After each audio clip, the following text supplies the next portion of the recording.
Il était une fois, dans un petit village côtier, des pêcheurs qui passaient leur journée sur l'eau, à la recherche des trésors que la mer leur offrait. Parmi eux, il y avait un vieux pêcheur nommé Étienne qui avait consacré sa vie à ce métier. Il connaissait les vagues comme personne, savait lire les étoiles et écouter le chant du vent pour deviner où les poissons se cachaient. Chaque matin, il partait en mer avec son fidèle bateau, une vieille barque qui avait vu des dizaines de saisons. Ses compagnons de pêche étaient jeunes, pleins d'enthousiasme, mais souvent un peu impatients.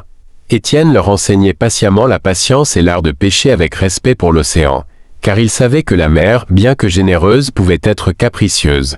Un jour, alors qu'il naviguait plus loin que d'habitude, il aperçut une étrange silhouette à l'horizon.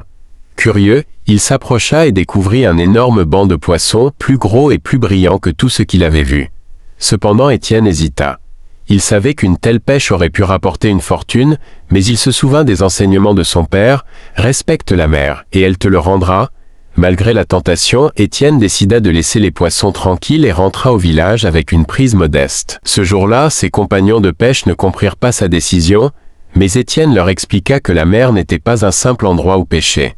Elle était vivante, et un jour, peut-être, elle lui offrirait un cadeau encore plus précieux si seulement il continuait à la respecter. Les années passèrent, et un matin, alors qu'Étienne partait une fois de plus en mer, il découvrit quelque chose de miraculeux. Un filet qui semblait avoir été déposé par les vagues elles-mêmes, plein de poissons magnifiques. Cette fois, il n'hésita pas. Il prit la pêche et rentra, ses bras remplis de la générosité de l'océan. Le village entier célébra cette prise. Inattendu, mais Étienne savait que la mer, fidèle à ses lois, lui avait rendu ce qu'il avait semé, le respect et la patience. Ainsi, les pêcheurs du village apprirent, grâce à Étienne, que la mer offrait toujours plus à ceux qui la respectaient, et que la véritable richesse n'était pas dans ce que l'on prenait, mais dans ce que l'on préservait.